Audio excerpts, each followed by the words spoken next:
And I'm just keeping it real with you guys.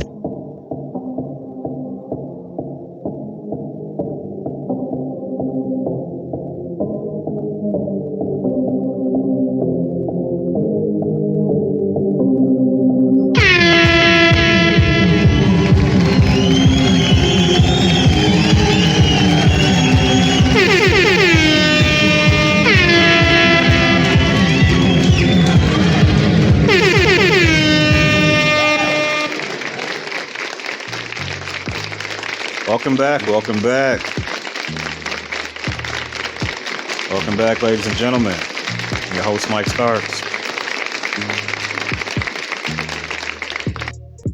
Welcome back to the Keeping It Real podcast, the entertainment podcast where I rant, rate, and review movies, TV shows, and music. Today on the podcast, I'm here to discuss the 11 most underrated black movies.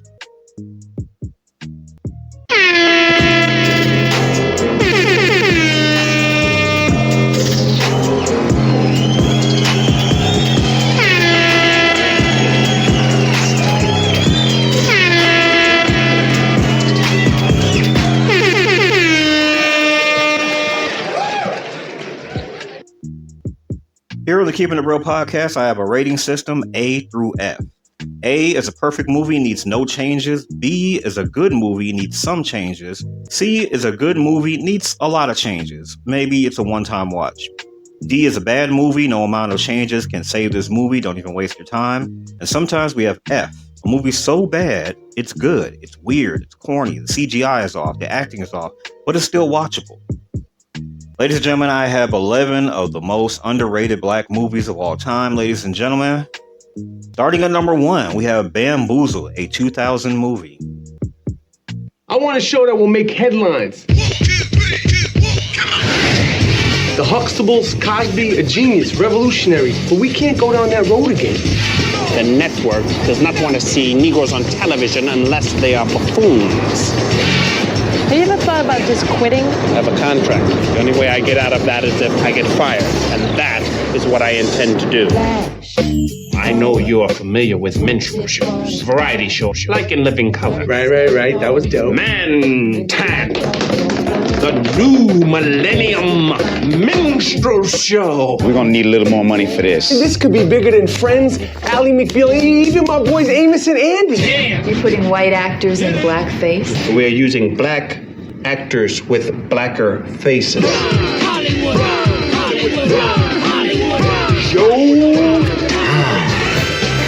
This fall. Right on, man. Yeah, great show.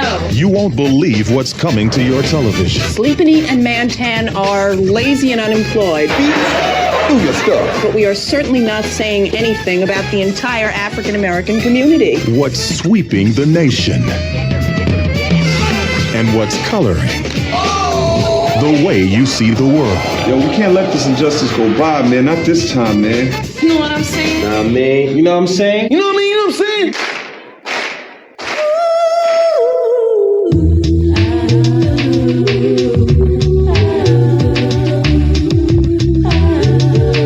You notice that everybody white want to be black. How about raising up? They all act like sound left. When are you going to come into the light? The light. The light. Your hands are just as bloody as mine. Cousins, I want you all to go to your windows. We talking about revolution. Go to your windows and yell out, I am not gonna take it anymore!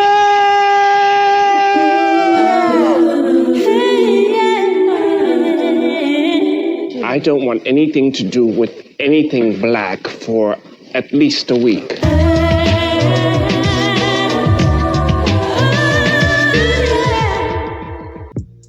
Ladies and gentlemen, coming in at number 1, we have Bamboozled from the year 2000. That movie runs about 2 hours, 15 minutes. Ladies and gentlemen, let me give you the rundown of this movie, ladies and gentlemen.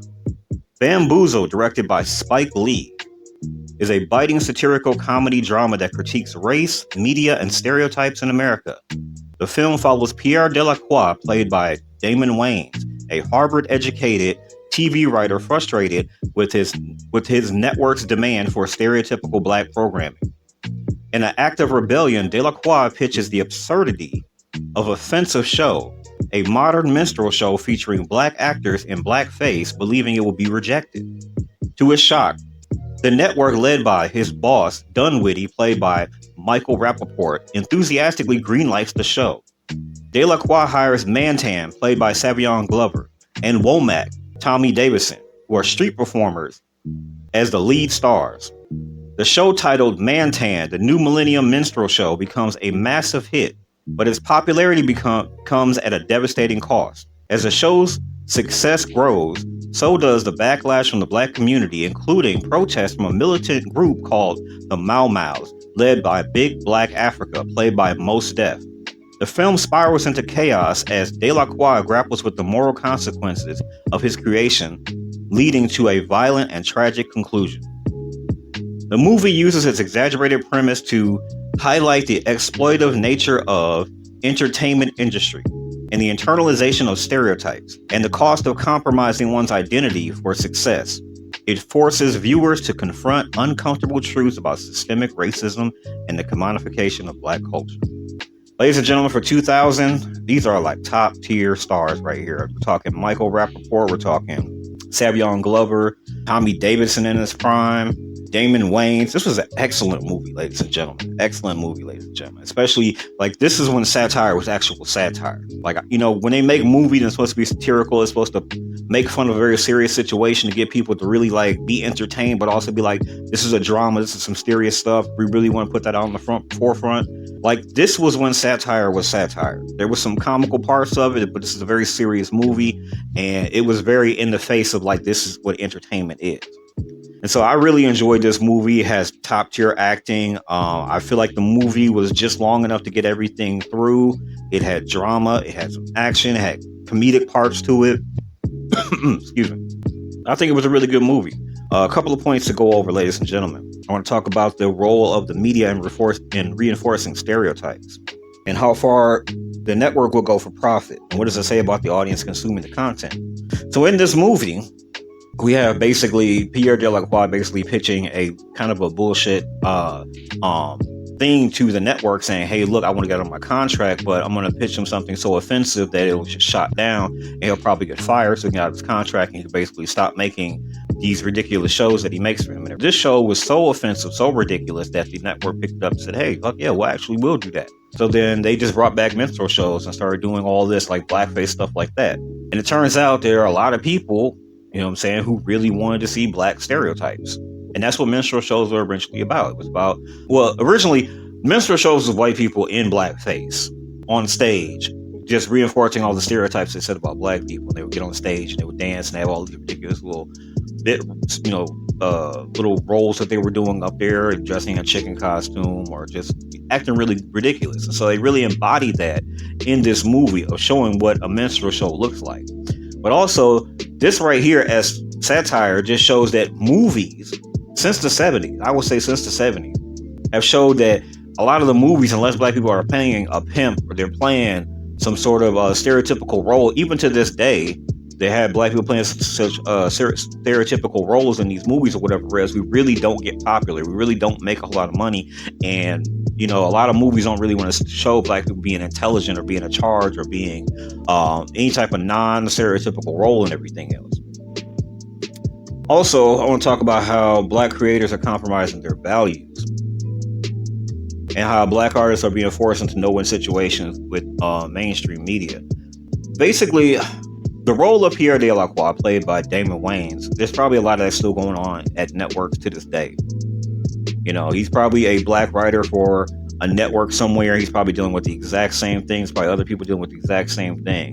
Trying to go to these networks, which are probably white dominated or non-black dominated spaces and everything else. And they're trying to let them know, hey, look, can we have the black characters in this show actually be intelligent, actually be not a stereotype, just show black people being black people without all the bullshit or whatever else. And so they want to pitch these shows where they have all the stereotypes, especially when black people themselves do this. This is one of the reasons why I don't like Tyler Perry movies, because I really feel like before I knew Tyler Perry was a black man doing this type of stuff, I really thought this was like a white person or a team of white people making these movies.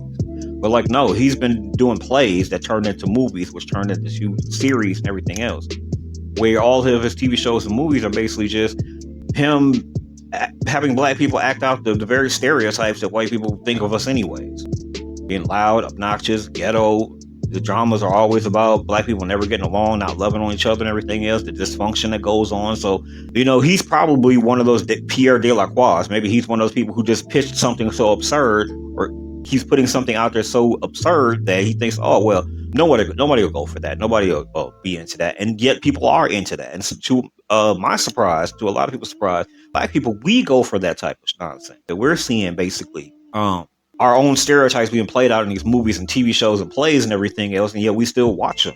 We were somehow entertained by this for no reason. Like, another group of people wouldn't watch somebody make fun of their own stereotypes and then be entertained by that. You couldn't have Latinos or Asians or Native Indigenous people or anybody else have TV shows about them playing out their stereotypes and be like completely entertained by it. But because there's black people and we're playing out our stereotypes, or somebody is having us writing a script or black people playing, stereotypical characters or whatever else, other people are really interested in watching those movies, a Medea or whatever the movie is, some sort of gangster movie or something like that. And not a movie where a black person is in charge, a person comes from Harvard, a person is playing the president or whatever else, like nothing important. So I think that's very interesting. Another point is, are modern shows and films any better? I don't think any modern shows are any better. I think that we have progressed a little bit, but not enough, because we still have TV shows that are basically some of the same stuff. And I'm not going to hold you like I never watched any of these shows or anything like that.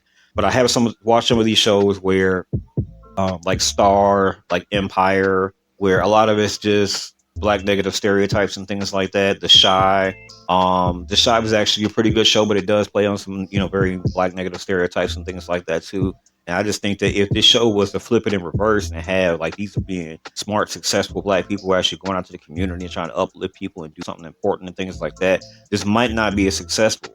People want to see sex and baby mamas and people doing gangster shit and drugs and white people being lazy and dumb and that type of stuff. So that's the reason why this movie, when this movie really hits for a movie that's 25 years old. Ladies and gentlemen, coming in at number 2, we have The Spook Who Sat by the Door, 1973. Raise your right hand and repeat after me. The Spook Who Sat by the Door, the controversial best-selling novel, now becomes a shocking screen reality. The story of the first black agent in the CIA. Whoever they select will be the best-known spy since 007. Their first mistake was letting him in. And let me congratulate you on being the first Negro officer in the Central Intelligence Agency. Their worst mistake was letting him out. You really want to mess with Whitey? I can show you how. For 5 years, he was their token Negro. Freeman, you people must serve. For 5 years, he kept his cool. Man, you just don't belong. I think you'd be happier with a mop in your hands, like your mama. And in return, they taught him how to spy, how to fight,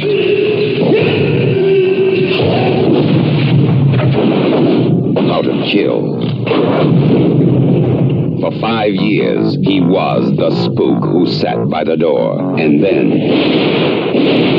he turned gangs of ghetto kids into a highly trained guerrilla army. We live off the land. We match technology with spontaneity and improvisation. Men against machines, brains against computers. Now, if you don't think it can work, you check out Algeria, Kenya, Korea, and Vietnam. Can you dig it? He turned a summer riot into a revolution. This is not about hate white folks. It's about loving freedom enough to die or kill for it if necessary. He turned the American dream into a nightmare. Yesterday, a novel. Today, a movie. The Spook Who Sat by the Door. And the mayor's office is now air-conditioned, courtesy of the Black Freedom Fighters of Chicago. Ladies and gentlemen, that is The Spook Who Sat by the Door, 1973. Ladies and gentlemen, before I move along and talk about what's coming in at number 2, I want to go back to number 1 and let you guys know that I give that movie a grade A. I have no changes for that movie. I think it's brilliant. I think you need to go watch that movie directly after this podcast, ladies and gentlemen. Moving along. Now, coming in at number 2, The Spook Who Sat by the Door, 1973. Let's give you the rundown, ladies and gentlemen. Based on Sam Greenlee's controversial 1969 novel, The Spook Who Sat by the Door is a political drama about revolution, racial justice, and subversion. Directed by Yvonne Dixon. The film centers on Dan Freeman, played by Lawrence Cook, a black man recruited as the first African American in the CIA, initially hired as a token to fulfill the agency's diversity agenda. Freeman is regulated to a desk job with little significance. However, he uses his time at the CIA to master their techniques and gain access to intelligence training. After 5 years, Freeman resigns, returns to his Chicago hometown under the guise of being a social worker. He uses his CIA expertise to organize and train disenfranchised black youth into a militant group, the Cobras. Freeman leads an uprising against systematic racism and oppression, employing guerrilla tactics, learning from the CIA to empower his community. The film's title, playing on a dual meaning of spook, a derogatory term for black people, and a slang term for a spy, underscores a sharp critique of institutional racism. It explores themes of identity, resistance, and the struggle for liberation, depicting Freeman as a figure who weaponizes the tools of oppression to fight for justice. Ladies and gentlemen, I just want to say right away, ladies and gentlemen, this movie, this classic from 1973, I sincerely hope nobody remakes this. I hope they never bring this back. I hope they never make a up-to-date remake version of this. This is good just the way it is. I don't need anybody to go ahead and make some messed up jive version of this. This is good the way it is. And sometimes when they make a good classic movie that happened in the 70s, 80s, even the 90s or whatever else, and they remake it, they never do it justice. They never make an actual carbon copy of this movie. They always do something else, some other spin with it and change it. And I just hope this is one of those movies that they never try to get modern actors and try to make a modern version of it. You know, it would be nice to see this movie with better cameras, better sounds and things like that, and better, audio visual equipment. But I just think that it's good the way it is. It doesn't need, modern day actors. We don't need Michael Jai White playing, Sam Cooke and Lawrence Cook's character of Dan Freeman. We don't need any of that. Just keep it the way it is. Don't mess with this movie. It's perfect just the way. A couple of things I want to talk about in regards to this movie, ladies and gentlemen. The bold critique of tokenism. This movie talks about tokenism. This is when they're integrating 3-letter squads like the CIA and the FBI and things like that. And basically, they really didn't want black people or any person of color in these integrated spaces and things like that. So him being like the first black man to be in the CIA and everything else, that was seriously a problem. Now in the movie, they had dozens of black men show up to be in the CIA, and they had them go through all this training, and they're basically one by one trying to weed them out. And they come down to like maybe the last few black men or whatever, and basically just telling them, hey, it's best if you guys just quit. That way we don't have to get rid of you guys. But Lawrence Cook's character of Dan Freeman, basically, he stuck it out. He let the white people there, let them know, hey, look, I'm here to stay. And so they basically gave him an office job in the basement or whatever. He's printing paperwork, shuffling papers, doing most menial tasks there. And whatever training he received there, he remembered it. And over the course of 5 years, he was able to take that and basically use that when he got out. He said, let me do something productive with all this training, go ahead and start the Cobras and get a militant group going and be able to teach our people how to protect our communities and things like that. So I think that right there is fantastic. So tokenism to this day still goes on. You know what I'm saying? I do think that sometimes they just want, one or two of us to be at a job or whatever and not have all the diversity. A couple of more things I want to talk about. Freeman's role as the token black man reflects on ongoing struggles with formative diversity and modern institutions. We do have issues with formative diversity, that companies just want to look like they have diversity amongst their corporations and things like that. And amongst things like that, they really don't. As we know in modern times right now, with them getting rid of DEI and stuff like that, with, big corporations like Target and Walmart and things like that, they're going to want people to still go there and shop and be there. But at the same time, they don't want us to represent their products and things like that. Some people who have products, we want to sell them at these stores and things like that. They really don't want us to really be a part of that. So they'll have maybe one or two. And even before like DI programs are being, repealed and everything else, sometimes when it comes to moving through the ranks, when it comes to corporations and things like that, we're not thoroughly represented in the management circle. A lot of us don't make it to the management circle. A lot of people can't come in with degrees and experience into the management circle and things like that simply because they really don't want us there. And if they do, you just have a token position. You're an HNIC, you're just there, and you have no real authority, and you're just a person who is assigned to be in this position as, hey, we're not racist, we're not prejudiced, whatever else. Such and such black person is in charge of this department or whatever else. See, there you go. And that's what this movie pretty much showed, that, hey, we got one black person in, he's shuffling papers in the office or whatever else. There you go. We're integrated. Next thing I want to talk about is revolution as self-defense, exploring the idea of using the system's tools against it, which I think is brilliant. I think everyone should do that. We should all take everything we've learned and take it to our communities and our neighborhoods and teach people, hey, look, use this to build our communities up. He took his skills and his militant training and everything like that. In the movie, they expressed that, okay, he had some military background already. You know what I'm saying? So he went with the CIA and everything, learned the fighting, he learned all the different tactics and everything else. And because the police back then, as they are still now, were basically terrorizing the black community in the neighborhoods and things like that. They were just going through causing all these problems, more so then than they were now, but causing all these problems to the black community. So they wanted to have the community be able to defend themselves. So they had the Cobras, they had these people who come out. Another thing I want to talk about is censorship and suppression. This movie, it was pulled from the theater shortly after its release due to its radical themes. I do want to talk about censorship and how basically at that time this was considered extreme. Of course, this was 1973. This is not too long after the Civil Rights Movement and everything else. And like I said, this movie was based on a 1969 book. It was pulled because I guess they didn't want people getting any ideas, or they didn't want to cause any problems between communities and things like that. But yeah, pulled from theaters. Considered too extreme because of its radical themes. They didn't want to have these types of narratives to the public and things like that. And I think today, that's pretty much the same thing. That's why we have so much movies about nonsense and fantasy and sci-fi or drama or whatever else. We don't have really like political themes. Like, we don't have movies that are like fight the power or business people, things like that. You don't really see movies like that.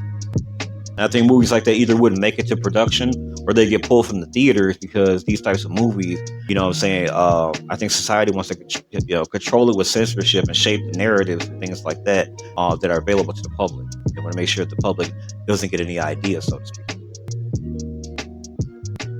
For this movie, I would give it an A. I would give it an A. The only changes that I would have to this movie is that it's the lighting and it's the camera. But then again, this is 1973. So this is like, what's available in 1973 as far as camera work, lighting, things like that for 1973. I think that if they did go ahead and remake this movie and they made it exactly how it is with the original one, that's where you get to see like the better camera work and movement and things like that. But I think for 1973, that's the best camera work you're going to get. That's the best lighting you're going to get. That's the best sound quality you're going to get, for 1973. So if you're watching these movies from 1973, compared to what you're used to now with like Dolby Digital sound and better camera work and better lighting and everything else, you're not going to get that. They didn't have the best lighting and camera work compared to today's lighting, camera work, and angles and sound quality. That's the only thing I would say about that movie. Ladies and gentlemen, coming in at number 3, I have Intergalactic 2022. I never felt this way about a girl before. I feel fantastic.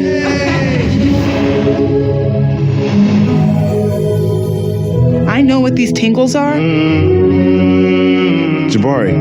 I met him. It's just butterflies. Such an angel. It is not just butterflies. That is fate. Such an angel. That is love. Love. Oh. What is that anyway? Do you trust me?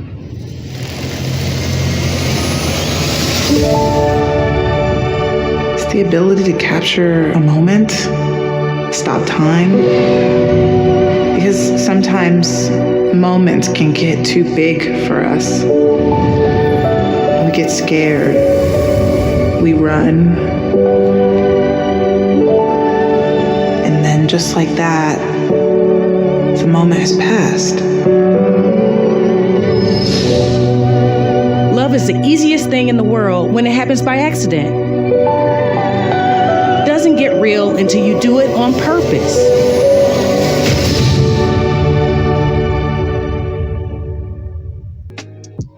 Ladies and gentlemen, that is Intergalactic 2022 movie. Ladies and gentlemen, let's give you the rundown for that movie. A Netflix animated special co-created by Kid Cudi is a visually stunning exploration of love, art, and self-discovery. The story follows Jabari, a talented New York street artist whose life takes a romantic turn when he meets Meadow, a photographer and his new neighbor.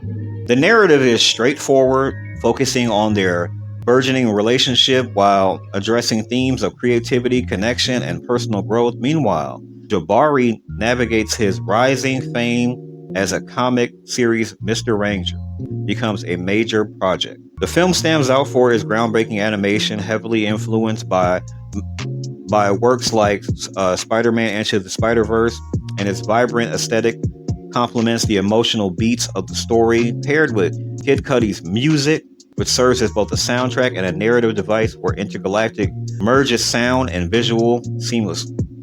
Tracks like Angel and Willing to Trust underscore key moments, enhancing the romantic and introspective tone.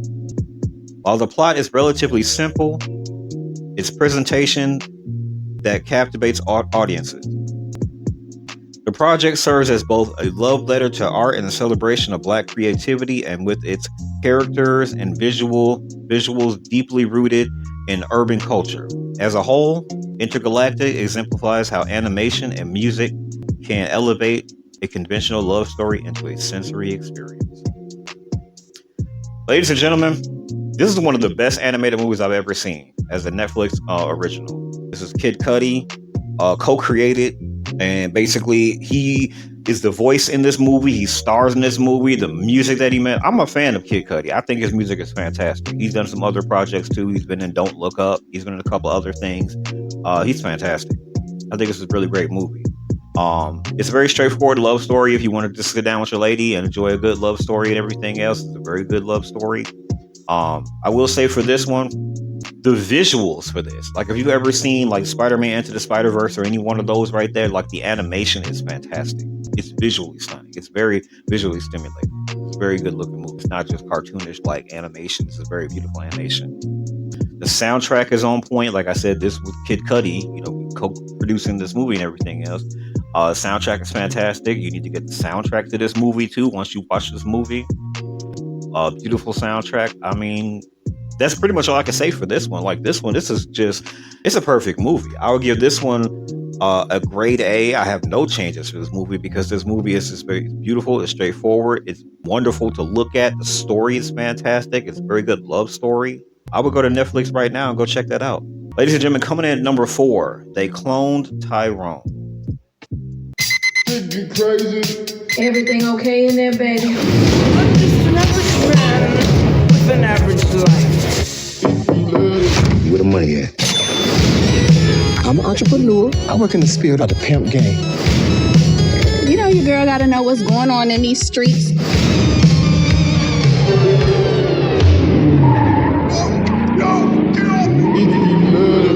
That's the car right there.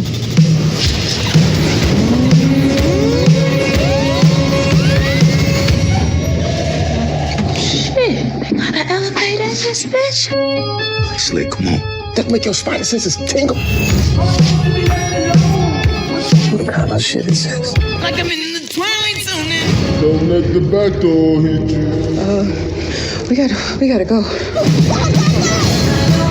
I don't know what that was, but that wasn't me. Somebody is conducting experiments on us.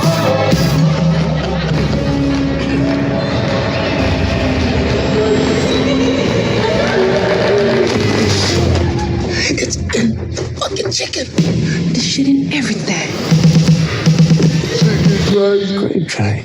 Come the fuck on. It's our homeland. We don't do nothing about it. Nobody will. Come on, boy. Chill. Just fucking chill. Shit! Oh, this Shit. motherfucker did. Okay, we ain't got no time for no negativity. Go give me some goddamn wet lips. Something let's put my.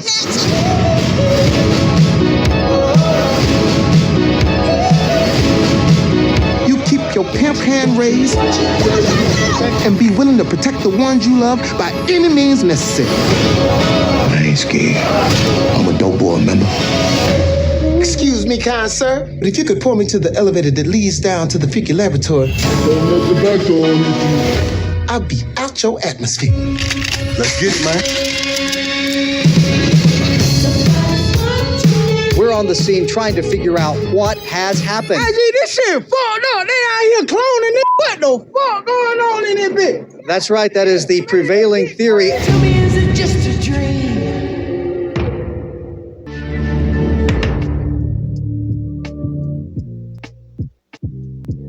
Ladies and gentlemen, that is They Clone Tyrone from 2023. This movie runs about 2 hours, 2 minutes. Ladies and gentlemen, it was directed by Jules Taylor. Ladies and gentlemen, let me give you the rundown for this movie. This movie is a genre-bending sci-fi mystery infused with comedy, satire, and black exploitation elements. The story follows an unlikely trio of Fontaine, a brooding drug dealer, played by John Boyega; Slick Charles, a flamboyant pimp, played by Jamie Foxx; and Yo-Yo, a resourceful sex worker, played by Toya Paris. Plot kicks off when Fontaine is shot dead in a gang altercation, only to mysteriously reappear alive. This leads the group to uncover a government conspiracy involving secret experiments targeting their predominantly black community. Set in a stylized world reminiscent of the 1970s, the film balances dark humor with pointed commentary on systemic racism, social control, and exploitation. The trio discovers a hidden underground laboratory and unravels a sinister cloning operation confronting the disturbing idea of identity manipulation. The movie examines themes of community agency and resistance while maintaining an engaging mix of suspense and absurdity. Ladies and gentlemen, this is one of the best movies I ever seen. It's also on Netflix. When I had first saw this movie, it's excellent. The acting in this movie is superior. Star-studded cast. You got Jamie Foxx in this movie, basically on there with John Boyega, who's been in so many different movies. This man is excellent. We all know that Jamie Foxx has been in a number of different movies. He is a comedic genius and everything else. I love how in this movie, how John Boyega was playing like the drug dealer. He kind of played it straight and he was serious. And then alongside him, you have like Jamie Foxx being absurd and being silly and shit. I like that. I like that combination right there. Toya Paris, her character of Yo-Yo, she was funny too in this movie too. The only thing I will say about this movie is it's hard to determine what year it is in this movie. Because it was like, people had modern cars, but you didn't see nobody with a cell phone or anything like that. But if you look in the background, there's like a payphone back there. I'm like, what year is this exactly? Because I'm not sure. I know in the breakdown I said this movie was kind of reminiscent of the 1970s, but like they had modern cars in this movie. So it wasn't like it was clearly any type of 1970s. I mean, it's hard to determine what year it is in this movie.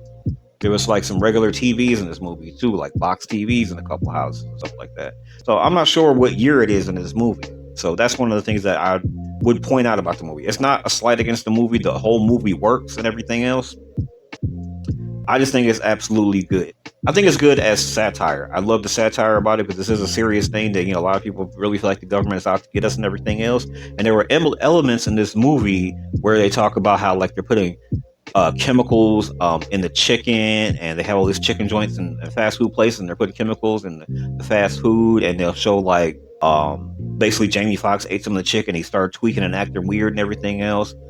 They played on the idea that there was elements in the music and how people's behavior changed with certain frequencies and the beats and stuff like that, and how, you know, it was used to control as mind control. Speaking of mind control, they talked about the chemicals in the relaxers. There were chemicals that were making people sick, but also had mind control and things like that. So it's a lot of stuff that's it is good satire. It is funny, and it is dramatic parts in this movie and things like that. But it's also like, we've always kind of thought about that too. Like, is there chemicals in the food? Are they putting stuff in the relaxers with the perms and things like that? So it's a lot of different elements in this one. Is there a government conspiracy basically to go ahead and flood our communities with clones of pimps and drug dealers and stuff like that, and sex workers. So it's a very good movie, a good mix of everything. Very entertaining, and overall, I would give this movie an A. It's just as long as it needs to be, a good 2-hour movie. Covers everything. There is some action, a little bit of drama. There's lots of absurdity, but good satire. It is pointing at things that, clearly black people have issues in our community about and stuff like that. So I really enjoyed this movie. I think it's excellent. I would give it an A. Next thing, ladies and gentlemen, coming in at number 5, we have American Fiction. How did you come to write this book? What really struck me was that too few books were about my people. Where are our stories? Where's our representation? Would you give us the pleasure of reading an excerpt? Yo, Sharonda, girl, you be pregnant again? If I is, Ray Ray's gonna be a real father this time around. Thank you.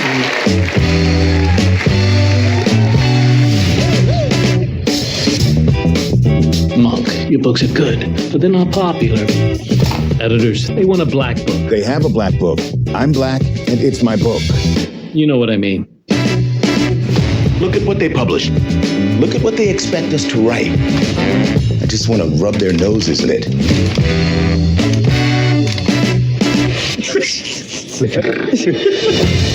I'd be standing outside in the night. Deadbeat dads, rappers, crack. You said you wanted black stuff. That's black, right? I see what you're doing.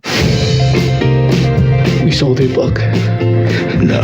We believe Mr. Lee has written a bestseller. It's a joke. The most lucrative joke you've ever told. Now, is Stag a pseudonym? Yeah. Mr. Lee can't use his real name. Is this based on your actual life? Yeah, you think some bitch-ass college boy can come up with that shit? No, I don't. Can I ask what you were in for? Was it murder? Yeah, you said that, not me. They ran 300,000 copies. Your books changed people's lives. They're offering $4 million for the movie rights. Yes! The dumber I behave, the richer I get. This has gone too far. Stag Arley is still on the run from authorities. You haven't done anything. It's not like they can arrest you. Wish I could go back to not selling books. Is it bad to cater to people's taste? People want to love you, Monk. You should let them love all of you. There's already so much buzz because of the movie deal. Michael B. Jordan is circling. We want to put him on the cover in one of those scarves, I guess you would call them, tied around his head. A do-rag? Do-rag, that's it. Do-rag and a tank top with the muscles showing. Somebody call the fire department.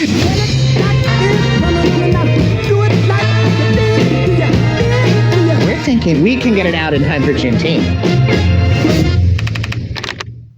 Ladies and gentlemen, that is American Fiction, a 2023 movie, ladies and gentlemen. Runs about 1 hour, 57 minutes, ladies and gentlemen.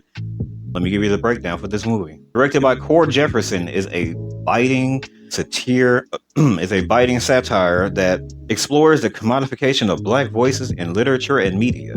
The film follows Thelonious Monk Ellis, played by Jeffrey Wright, a frustrated author and English professor whose work is dismissed by publishers as not black enough. Monk's disillusionment grows as he encounters the success of bestseller titled We Live in the Ghetto, which he sees as a pandering to stereotype. In a moment of spite, Monk writes a pseudonymous satirical novel, Fuck, that embodies every stereotype he despises. To his surprise, the book becomes a sensation, leading to both acclaim and moral dilemmas. As Monk wrestles with the complicity in perpetuating the stereotypes that he loathes, amidst his professional chaos, Monk also faces personal challenges, including caring for his ailing mother and navigating strained family relationships. The film masterfully balances humor and sharp social commentary, ultimately questioning the complexities of identity, authenticity, representation, and storytelling. The powerful critique of marginalized experiences are often exploited for profit while reflecting on internal and external pressures to conform to societal expectations. This is another movie that is black satire and comedy. It's funny. At the same time, they are making fun of a very serious thing about how basically people are not being taken seriously when they're doing stuff that is not considered stereotypical. So he makes this book called Fuck, because he's seeing all these books out there like We's Live in the Ghetto, all these novels that are being written about like just basically stereotypical ghetto stuff. And he's like, well, I write books as an English professor about, important shit or better stuff. And he's basically just like, I shouldn't have to make a book about a bunch of black stereotypes in order to be taken seriously. So basically, like number one with Bamboozled, he decided to make the most ridiculous book possible. And for some reason, it was an absolute hit. People absolutely wanted to, really get on this book deal because he made a book about just dozens of stereotypes and everything else. Of course, he had to come under this pseudonymous name. He had to be somebody else. He had to basically pretend to be somebody else. Instead of being a college professor, he had to go ahead and pretend to be hood and ghetto and just got out of prison and everything else, play down all the stereotypes that he wrote this book and everything else. And that is crazy. That is absolutely crazy. That's one of the things that's going to grab you and make you really want to watch this movie and really get you into this movie, that he really has to do all this stuff and explains it to him like, I'm black and I make books. I write books, and you guys think being black is all these stereotypes, and that's what you want in a book instead of just a black person writing about whatever and it's a black book. So this was a very interesting movie. I will say for this movie right here, I do give it an A. The only changes or anything I would say about this, it will tone down the exaggerations. I will say there are some exaggerations in this movie. They do kind of go really overboard with the exaggerations in this movie. It's not like when I said we're number one with Bamboozled, where, we know it's satire. We know we're making fun of a serious situation, but everybody just kind of played it on the level. With this movie, as you hear from the clip that I played, it is kind of way out there. You know what I'm saying? Like some of the stuff you'll be seeing, you'll be like, yeah, overall, very good movie. I give it an A. I just would say that it is kind of extra at parts where you're like, yeah, that's a bit much. Very good movie, though. Ladies and gentlemen, coming in at number 6, we have Antebellum, a 2020 movie.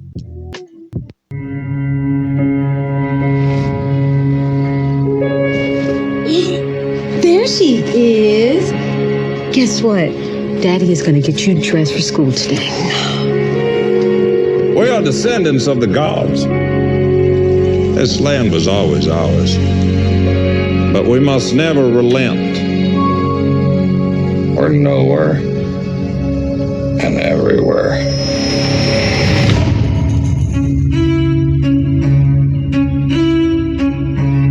You're from Virginia, right? I can tell. You're special. We are the future.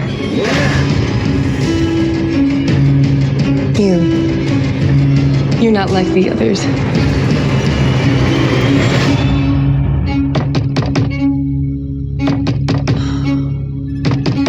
I'm coming!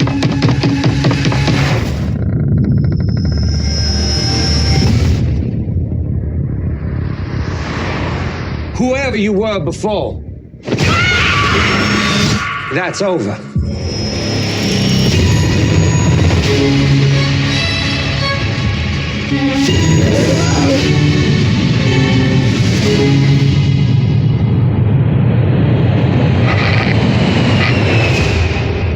What are we doing? What is the plan? We go tonight. 911, what is your emergency?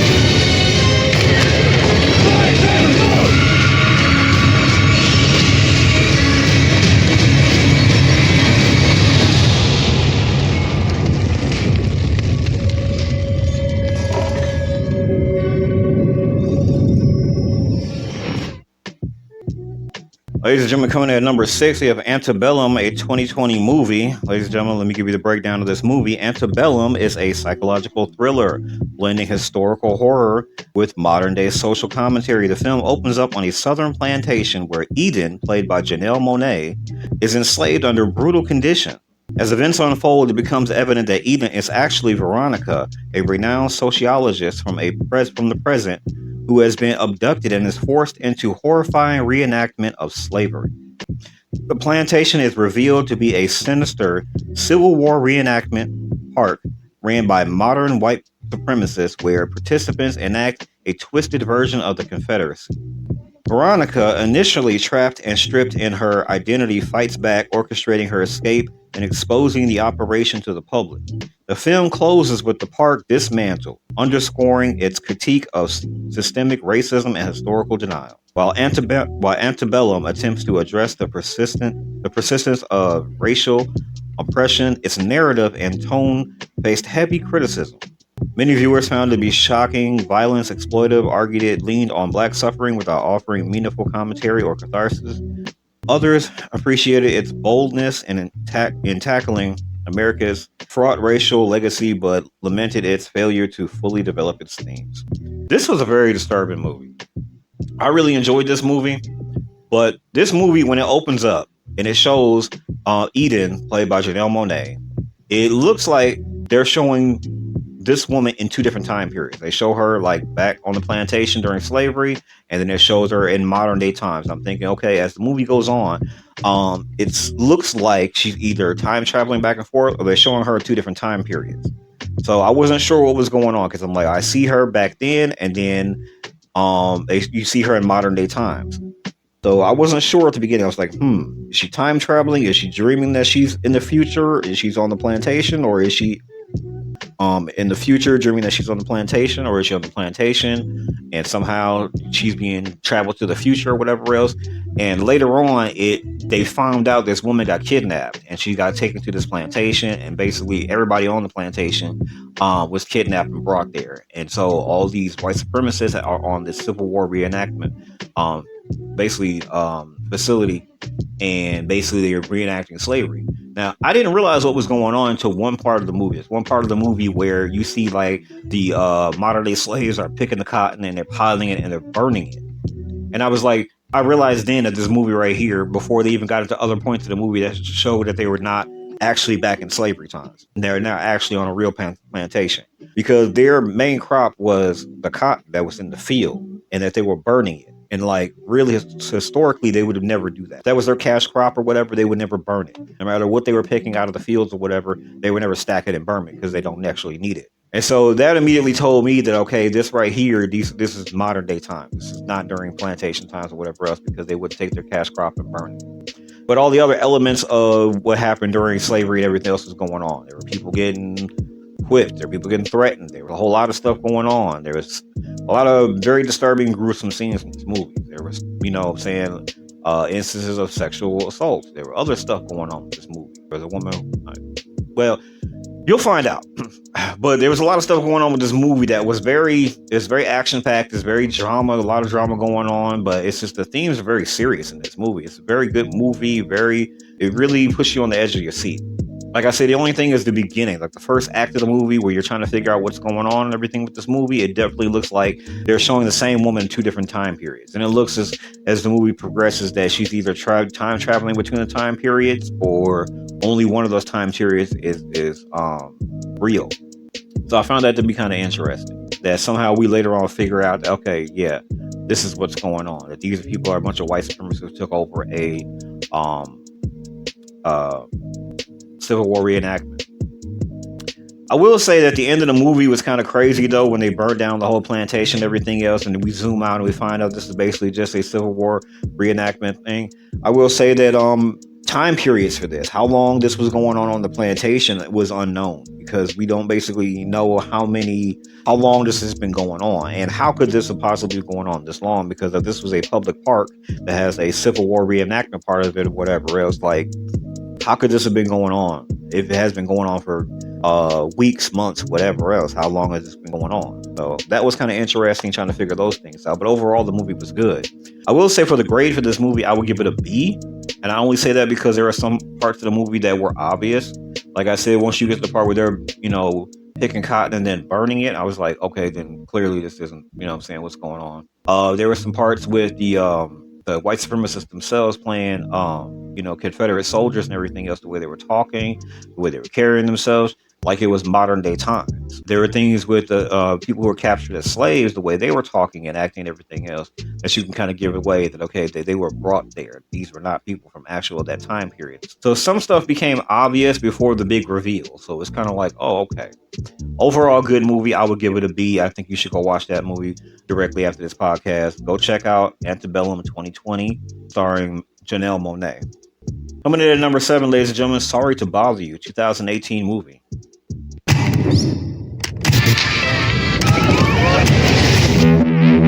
I'm just out here surviving. And what I'm doing right now won't even matter. Baby, it will always matter. But you said you fixed that. Get a room! I got a room, mother.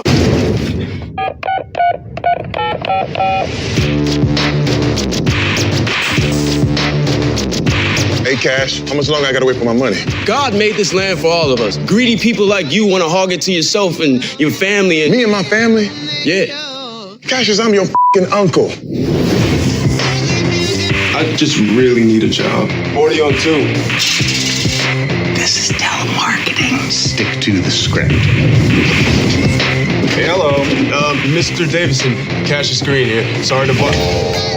Let me give you a tip. You want to make some money here? Use your white voice. My white voice? I'm not talking about Will Smith's wife. Like this young blood. Hey, Mr. Kramer. This is Langston from Regal View.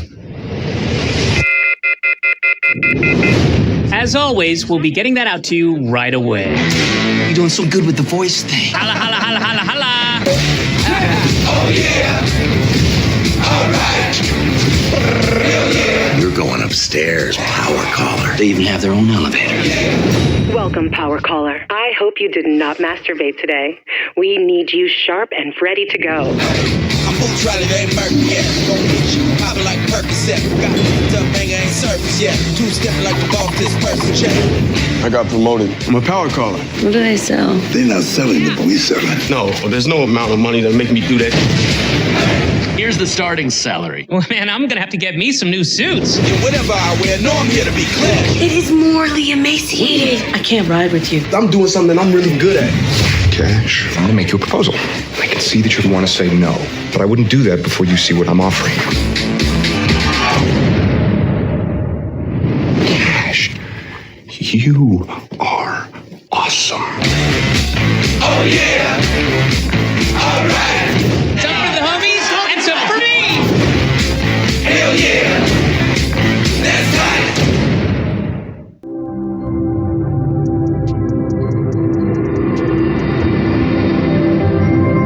Ladies and gentlemen, that is Sorry to Bother You by 2018. Ladies and gentlemen, let me give you the breakdown for this movie. Sorry to Bother You, directed by Boots Riley, a surreal dark comedy that critiques capitalism, race, and labor exploitation.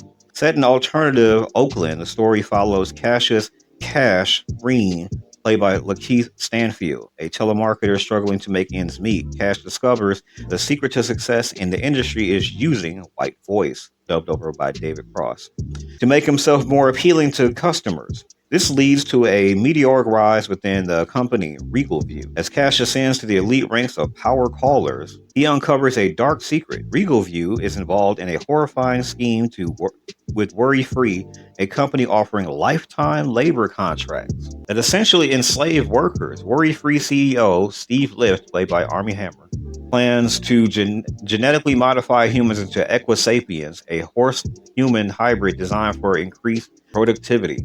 Caught between his newfound wealth and his conscience, Cash must decide whether to join his activist friends, including his girlfriend, Detroit, played by Tessa Thompson, in exposing Worry-Free's exploitation. The film's crescendos into bizarre, chaotic climax, blending satire, absurdity, and sharp social critique. Ladies and gentlemen, I love the stars in this movie and everything else, because this movie has Lakeith Stanfield. He's been in a lot of different movies, and I think that he's a brilliant actor. He's been in so many good movies and everything else. He's achieved the kind of status right now where if I see that he's in this movie, I already know the movie's going to be good. I just recently seen a movie with him in it. It was called The Photograph, and he was in the movie The Photograph with Issa Rae. Excellent. So he's an excellent actor. She's an excellent actress. So I already know when he's going to be in the movies, especially as a lead character and everything else, the movie's going to be great. So I already know he's got that type of status. So in this movie, he's funny. He just plays the hell out of this role. It's another movie that's dealing with satire. Basically, it's a comedy. It is absurd. It has a lot of silly ass elements to this and everything else. But at the same time, it is talking about like corporate greed and basically all these types of issues that happen with that type of thing like that. Another person who's in this movie, the character of Detroit, played by Tessa Thompson. Tessa Thompson has been in a lot of good movies too. She's an incredible actress. She's been in so many different movies and everything else. Very proud of her success. A couple of points I want to go over in this movie. I want to talk about capitalism and dehumanization. This movie talks about equisapiens, the concept as a metaphor for how corporations treat workers as expendable tools for profit. In this movie, they literally created the workhorse. I know we all heard that term, the workhorse. But in this movie, they literally wanted to offer lifetime work contracts where you basically are owned by the corporation, and they want to genetically modify you and turn you to a half human, half horse to get more work out of you. Literally make you the company's workhorse. So even though that was funny and it was silly to see people being turned to a horse or a company, and basically they have lifetime contracts, which you basically turn like their offices into a barracks or basically a large prison type of area where these people are living there and working there at the same time. It's funny, but it basically shows that, yeah, that's how capitalism works. If they could possibly get away with doing lifetime contracts and things like that, they would put employees into lifetime contracts. If there was a way to to steal employees and genetically modify them to make them into basically super workers and modify them and make them half horse or some sort of half animal to get more work out of them for their company's exploitation, they would. So, this is a movie where satire is satire. They're basically definitely showing that they're making fun of the serious stuff that really does happen with companies. Another thing this movie talks about is code switching. It talks about the white voice and basically how black people have to deal with that when it comes to white dominated spaces and stuff like that. The movie makes fun of that, but that's a real thing for black people of color, of us having to code switch. And most recently with the election that passed and everything else, people were talking about Kamala Harris and her code switching, how whenever she got into a predominantly black or brown crowd or whatever else, the way she would talk differently than the way she was talking to a majority white crowd and everything else. That's something that black people do all the time, especially when it comes to work and everything else, that if you change your accent or talk without your original accent and speak in a certain way or whatever else, like that is going to, cause you to be able to get actually seen by your company, and you actually can move up in the company where things like that. As with this one, where he mastered white voice and was able to get those calls, and he was able to move up in this company, become a power caller. Next thing, ladies and gentlemen, I want to talk about the relevance to modern day labor struggles. There are different parallels between Worry Free's lifetime labor contracts and basically contemporary issues like this too. As I just mentioned already, having a company called Worry Free and then having lifetime labor contracts, which is basically you're locked into it for life, and basically you live in the barracks and basically you're a prisoner to the company. You're a slave to the company, literally. And just they're rebranding it and rewording it and making it seem like this is something you actually want. It's crazy. Next thing, satire is a weapon. Power of the absurdist storytelling, addressing systemic issues. I think that it balances the comedic tone and it's very serious images. I think that just the right amount of absurdity and basically them talking about very serious issues. I love it. I think it's hilarious. But it's one of those movies where you don't have to turn your brain off. You can be entertained, but also be like, yeah, I get that. I get what they're actually talking about in this movie. It's pretty serious. You can relate to it, even though there's a lot of absurd and silly moments that, from start to finish when it comes to this movie. I will say for this movie, I don't have any changes for this movie. This movie is excellent. I think it's well put together. It's well acted out. I would give it an A for this movie. I have no changes. I have no issues with this movie. I think it's great. Fantastic. Next thing, ladies and gentlemen, we'll move on. Coming in at number 8 is See You Yesterday, a 2019 movie. When we get this up and running, we gonna be out of here. Stanford, Morehouse, Spelman. Hey, ring the alarm. Hey, whoa. This is something Einstein spent his entire life trying to do. We proved that time travel into the past is possible. If we just give it some time. Scary, but you inspire me. You going places, CJ, and since Pops is gone, I gotta make sure that you get there. I don't need you always playing Big Brother. I'm the only big brother you got. NYPD, don't move! Walker, a 19-year-old black teen, was allegedly shot and killed by an NYPD officer. Walker was armed with nothing but a cell phone. I'm so sorry about all of this. If I could go back and fix it, I would.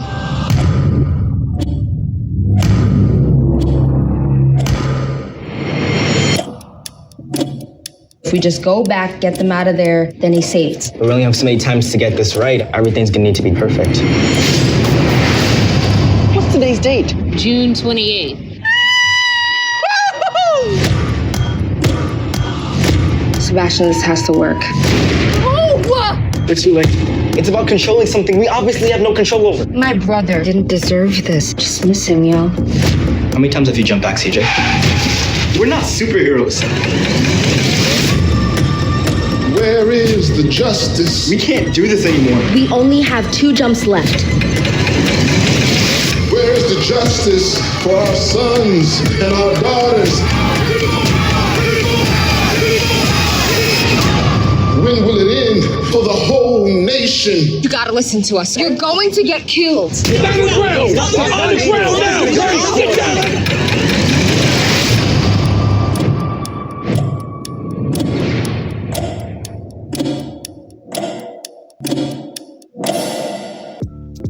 Ladies and gentlemen, that is See You Yesterday. This movie is 1 hour, 27 minutes, 2019 movie. Ladies and gentlemen, let me give you the breakdown for this movie. See You Yesterday, 2019 movie, is a sci-fi drama that blends a youthful time travel adventure with sobering social commentary, directed by Stefan Bristol and produced by Spike Lee. This story follows Claudette C.J. Walker, played by Eden Duncan Smith, and Sebastian Thomas, played by Dante Crislow, 2 Brooklyn teenagers and science prodigies. They invent time travel technology for a school project, only to face a tragic and deeply personal challenge when CJ's brother Calvin is fatally shot by the police under questionable circumstances. CJ and Sebastian attempt to use their invention to undo the tragedy, navigating the moral complexities of time travel and the harsh reality of systemic racial violence. Each attempt to fix the past results in unintended consequences, highlighting the persistent nature of injustice and limitations of even the most groundbreaking technology to overcome societal structures. The film juxtaposes the optimism of young inventors with the inescapable weight of systemic oppression in both the love of Afrofuturistic and commentary on police brutality and racial trauma, delivered through the lens of social fiction. The ending is intentionally ambiguous, leaving viewers with questions about justice, agency, and resilience. Ladies and gentlemen, I just want to say off the top, when it comes to this movie has high rewatchability. You can watch this movie over and over and over. This is one of the movies you will enjoy it every single time you watch it. Brilliant, wonderful movie.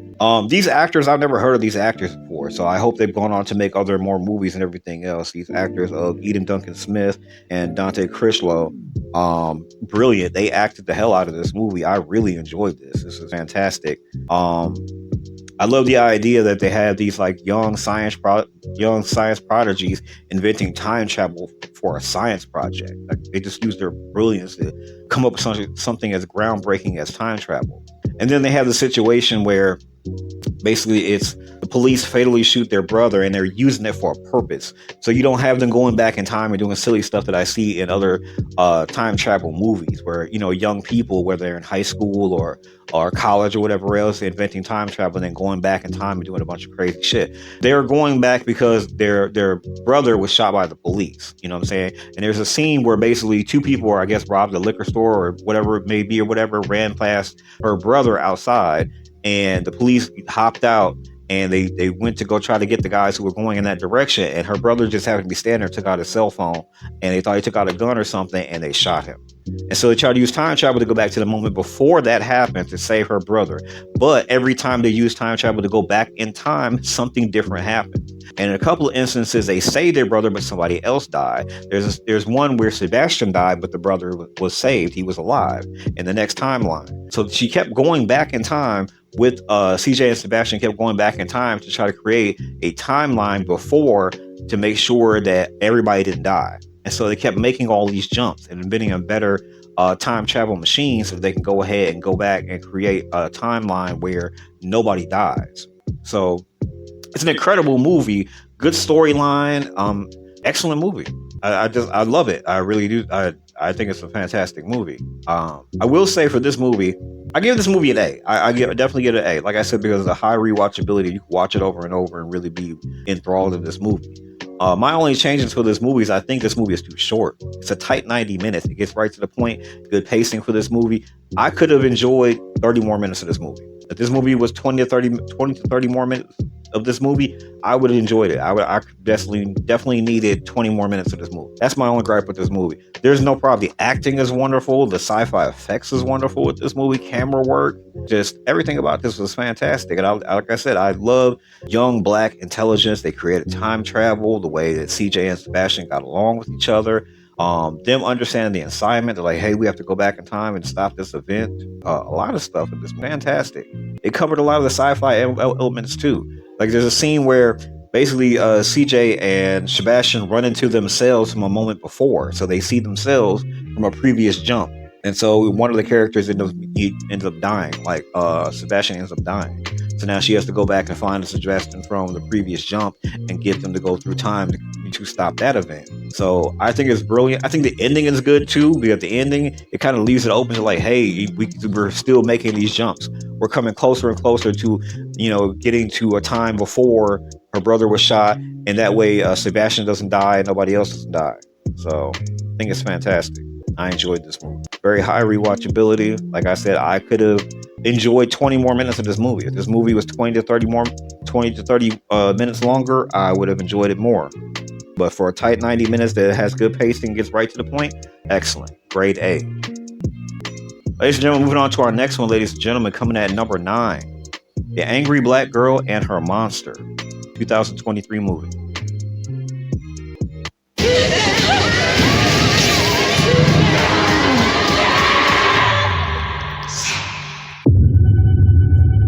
Death is a disease.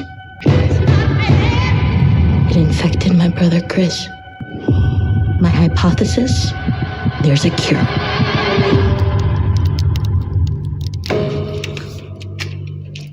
Your daughter has a very disturbing obsession. What obsession? Death.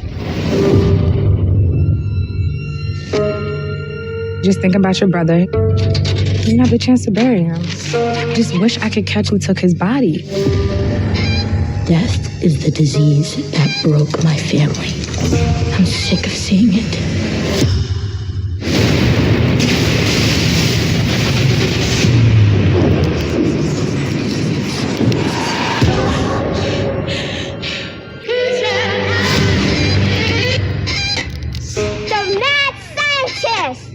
What Jada be running around here calling you some type of mad scientist?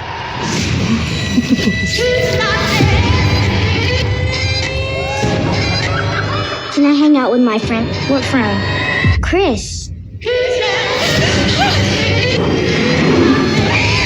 Where did you see him? He talks to me. Ew.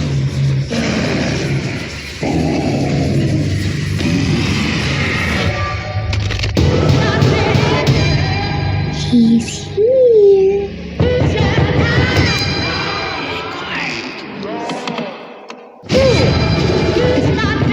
What are you doing? I didn't mean for this to happen.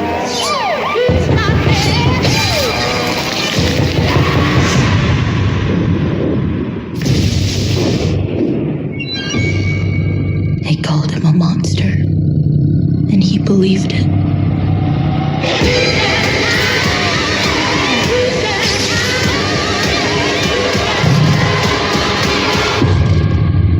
Death is a disease. There's a cure.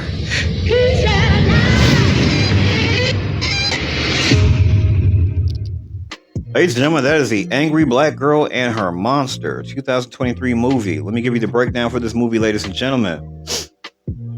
The Angry Black Girl and Her Monster, 2023. Written and directed by Bomani J. Story, reimagines Mary Shelley's Frankenstein through the lens of systemic racial and societal issues. The story follows Vicaria, a brilliant teenager played by Layla DeLeon Hayes, who is determined to conquer death after losing her family to violence. She views death as a disease and embarks on an experiment to resurrect her deceased brother, Chris. However, the results of her work unleashes a monster that wreaks havoc in the community, mirroring themes of grief, generational trauma, and systemic neglect. Set against the backdrop of a community grappling with cycles of violence and disenfranchisement, the film blends horror and social commentary. Vicaria's creation, Chris, now a faceless, monstrous figure, symbolizes both the pain of loss and the fear imposed by social stereotypes.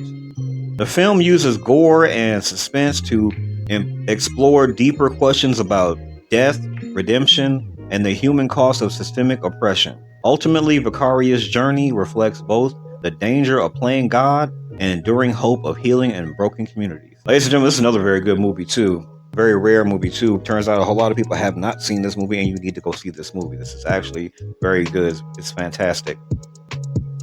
The character of Vicaria, played by Layla DeLeon Hayes, absolutely brilliant acting throughout this movie.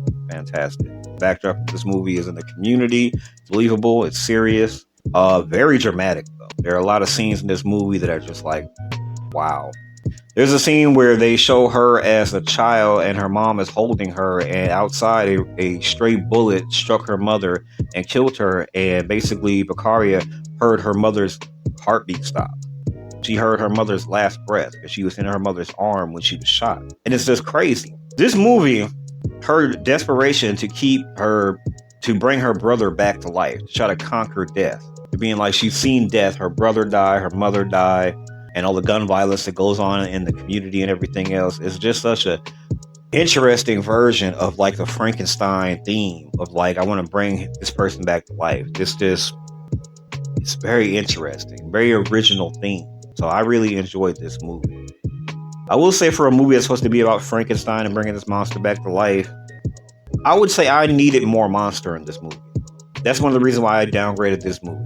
This movie is excellent, it's good, but overall I give it a B. And I only give it a B because movie is an hour and 32 minutes, a tight 90 minutes. So the movie goes long, but there's so much storytelling, so much background, so much leading up to it that by the time they actually reanimate Chris's body, her brother Chris, and the monster is alive and it's wreaking havoc on the community or whatever else, you get so little of that. You know what I mean? It's like, it's so much storytelling and setting up the scene and everything else that when you finally get to the part where they're like, it's supposed to be the Frankenstein, the monster. There's so much of the title of the movie is The Angry Black Girl. So you got a lot of the angry black girl and why she's angry, because she's angry about like the deaths and the loss and the community and the way it is and everything else. But then when you get to her monster, her brother, the reanimation, and the fact that her brother reanimated is not the same as her brother before, she couldn't bring him back as the way he was before, whatever.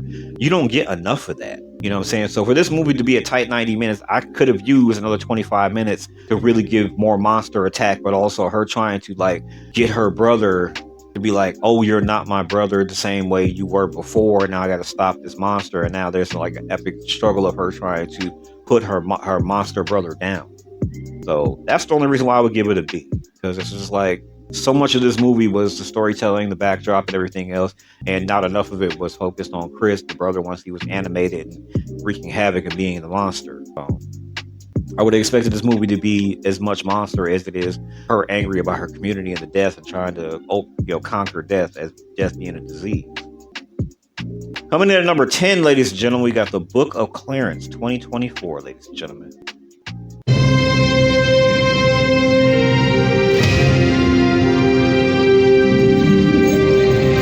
Clarence, I'm not a man without faults. I played the cards I was dealt. Clarence, in spite of your selfish ways, there is a beautiful soul in there somewhere. Clarence, it's him. Jesus of Nazareth. You can't even buy power like that. I want to be like that in 10 years. I want to be like that now. Knowledge is stronger than belief.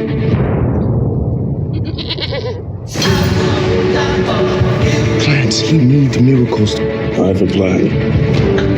I can see! I can see!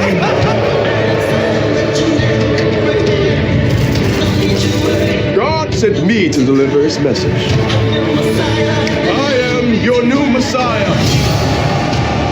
Blasphemous swine! Ah, stop that!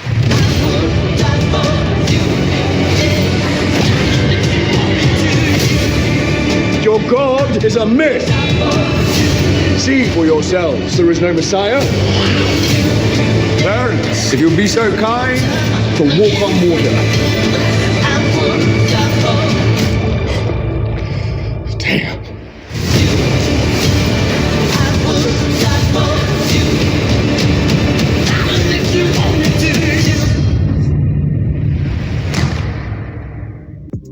Ladies and gentlemen, that is the Book of Clarence. This movie is 2 hours and 9 minutes.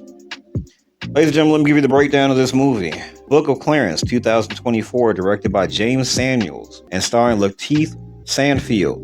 It's a bold, satirical, biblical drama comedy set in Jerusalem during the rise of Jesus Christ. The film follows Clarence, a downtrodden man who seeks to escape his life of poverty, obsessed with celebrity-like aura of Jesus and his disciples.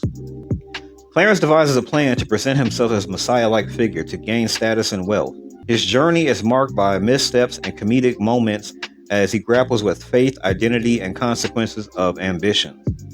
The film explores themes of belief, opportunism, and self-discovery while infusing modern sensibilities into biblical epic. Featuring a star-studded cast including Omar Sy, Anna Diop, and David Oyelowo. The movie balances humor with deep reflections of morality and purpose. The soundtrack, crafted by Samuel, features contemporary artists, added a unique cultural layer to its period setting. Ladies and gentlemen, this movie, The Book of Clarence, is one of the best movies I've ever seen. Excellent. This movie has basically everything in it. This movie has drama, it has comedy, it has satire, just everything in it. It's funny, it's dramatic, it just has all the elements into it. It has action in it. So I really enjoyed it. But also the fact that this movie has Lakeith Stanfield in it. I talked about him when I talked about one of my other movies that I had mentioned on here, Sorry to Bother You. But so far, he's got that kind of status. Whatever movie he is, it's going to be fantastic. Like I said, I've seen Lakeith Stanfield in The Photograph with Issa Rae. So, like, he's fantastic. He was in Judas and the Black Messiah. Fantastic. So I already know if he's going to be in the movie, especially as the lead role and everything else, the movie's going to be fantastic. It's going to be great. So I really enjoyed this movie, set in biblical times and everything else. In this movie, he plays two characters. Actually, he plays his own twin brother. One of his twin brother in the movie that he's playing himself is one of the Jesus disciples, which is just hilarious that, you know, his brother is like snobby and everything else, and that Clarence is like the one that don't like his brother and all that type of stuff. And this movie is just, it's hilarious. It's very funny. There's a scene in this movie where like Judas is this such an obvious Judas and everybody don't see it except for like Clarence or whatever else, that Judas is such a obviously a Judas. Like, it's really funny how everybody can kind of see that when you watch this movie. I really enjoyed it. The soundtrack is good. I think that the action scenes are very action. I think that the comedic scenes, it hits every single time. There's another movie with high rewatchability. Like, you will watch it and enjoy it every single time. There's another character in the movie. I think it's Benedict Cumberbatch. He plays the guy who eventually becomes the image of Jesus because he was like a homeless guy, and he went into this one place where he got cleaned up and got new robes and everything else. And somebody decided to paint that guy, and they took him as the image as Jesus, even though the actual Jesus was a black man, but he was just walking around doing miracles and doing amazing stuff. And people never really seen what his face looked like. So, you know, it was just kind of funny how this homeless guy who's like all cleaned up and looks nice and everything else, they just went off the painting and said, oh, well, that must be what Jesus looks like and everything else, and took that image from it. This movie is hilarious. It is hilarious. It is jam-packed with everything in it. Great acting and just good storyline. And it's fantastic for a movie that's 2 hours and 10 minutes. Like, it gets through everything in 2 hours and 10 minutes. It's fantastic. This is definitely one you want to hurry up and go watch this right after this podcast, ladies and gentlemen. Coming in at number 11, ladies and gentlemen, The Mill, 2023. Hello,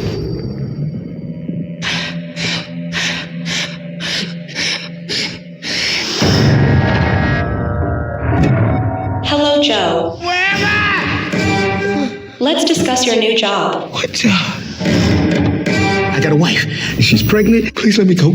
At Mallard, your work consists of pushing the mill. Failure to meet your daily quota will result in a punishment. The employee with the fewest points will be terminated.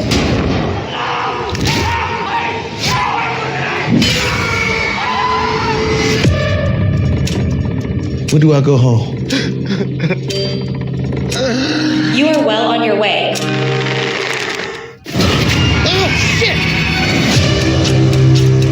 You still don't believe the rules apply to you.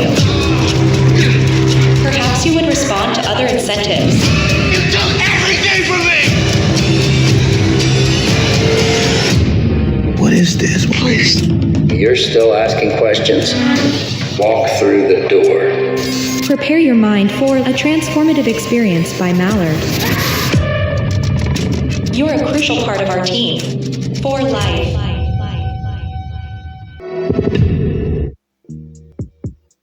Ladies and gentlemen, that is The Mill 2023. Ladies and gentlemen, let me give you the breakdown of this movie.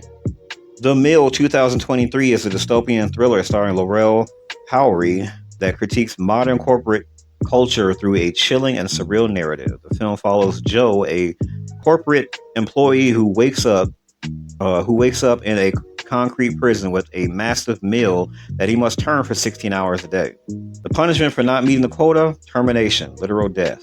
The prison is part of a corporate experiment by his company, Mallard, meant to test and push employees to the limits in the name of productivity. Joe's attempts to escape are thwarted, and his rebellion against the system results in his eventual termination. However, it's revealed that the entire ordeal is a VR simulation designed to assess his leadership potential. Although Joe's receives a promotion, the experience leaves him deeply traumatized, and he vows to destroy the oppressive corporate machine from within. The movie explores themes of capitalism, work-life balance, and the dehumanization aspects of corporate systems, presenting a grim critique of how far companies will go to exploit workers under the guise of self-improvement. The ending leaves the viewers questioning whether Joe's rebellion is symbolic or actionable, and a deliberate ambiguity that reflects on how real-world corporate systems maintain control through fear and compliance. This was a very good movie, ladies and gentlemen. This movie had the star in this movie, Laurel Howery. He's an excellent actor. He's also a comedic genius. He's been in funny movies too. But I will say, for this movie, the twist at the end is crazy, because this man is going about his day and everything else, working for his company. He ends up waking up inside of this basically concrete prison, and basically he has this mill he has to push. There's a scoreboard up on the wall, and basically he has to keep pushing this mill. And they just basically have a hole in the wall where they push in his daily allowance of food and everything else. You know, it's a packet of food and some water and everything else.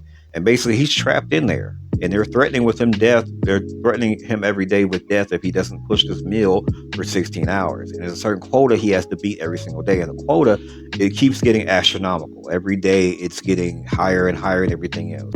And he knows there are other cells where he can hear other people through the wall and everything else. And some people are getting terminated. And at the end of the movie, it turns out all of that work that he did, he put into this and everything else, was simply a simulation. He was trapped in some sort of VR simulation, some sort of matrix where he believed this was real. Basically, this was the company trapping him in there to test his productivity, to see how far was he willing to go. So, of course, at the end of the movie, he is absolutely pissed off. He's like, I thought that was real. And he's obviously traumatized. He's obviously like really messed up over this whole situation, as anybody would. You know what I'm saying? If you woke up one day and found yourself inside this mill, inside this prison, pushing a mill around for 16 hours a day, being physically and mentally exhausted every single day and everything, and the quota for how many times you got to rotate this mill around keeps going up every day, and it's a ridiculous amount of numbers. Only to find out at the end when you're like, you get terminated, you die in the simulation, you wake up in reality, and it was nothing but a simulation that you were trapped in. And this was just a test by the company. But this right here, it felt real. You thought it was real, and you are absolutely disturbed by all of this. And so I think that this was actually a really good twist at the end to find out like, oh, he wants to get back at this company because companies shouldn't do that to the employees. They shouldn't exploit them like that and create these types of problems and stuff. I think it was brilliant. Brilliant. Great twist at the end. Good storyline telling. This movie was 1 hour and 46 minutes. So it definitely told a very good story in that amount of time and everything else. Excellent movie. But ladies and gentlemen, I want you to go check out every single one of these movies, ladies and gentlemen. This has been my list of the 11 most underrated black movies of all time. I need to go check out all these movies. These are fantastic. Go check these out, ladies and gentlemen. These are great movies, great actors, great actresses. Excellent movie, ladies and gentlemen. I want you to go ahead and contact me at doomstar7@gmail.com, ladies and gentlemen. When you check me out on the socials, I am at Mike Stark Show. Check me out, ladies and gentlemen. This has been the Keep It A Real podcast. Before I go, I'm going to give you guys a bonus. I have one more I want to let you guys know about. I want you to go check out Parallel 2024. This movie is starring Edward Hodge and his brother Aldous Hodge. It has Danielle Deadweiler. This movie is directed by Karash Ari. And this movie is about a grief-stricken woman finds herself navigating between parallel spaces. This movie is a sci-fi movie, ladies and gentlemen. And it's basically about parallel worlds. This woman has lost her son. And this is a married couple. And basically they're grieving over this. And this woman decides to go and just take a walk through the woods and everything else. So she goes to walk through the woods. And basically she stumbles across the area that leads to a parallel universe. So she comes back to what she thought, back to her house and everything else. And this is a parallel universe. And so her going back to the woods, trying to find her original universe that she comes from and everything else leads to a whole lot of other things that happen in this movie. So that is a brilliant, excellent movie. As a bonus, go check that one out. It is Parallel 2024 with Aldous Hodge. Go check that movie out, ladies and gentlemen. Ladies and gentlemen, that has been my show. I hope you enjoyed everything, ladies and gentlemen. I'll be back next week with another one. Peace.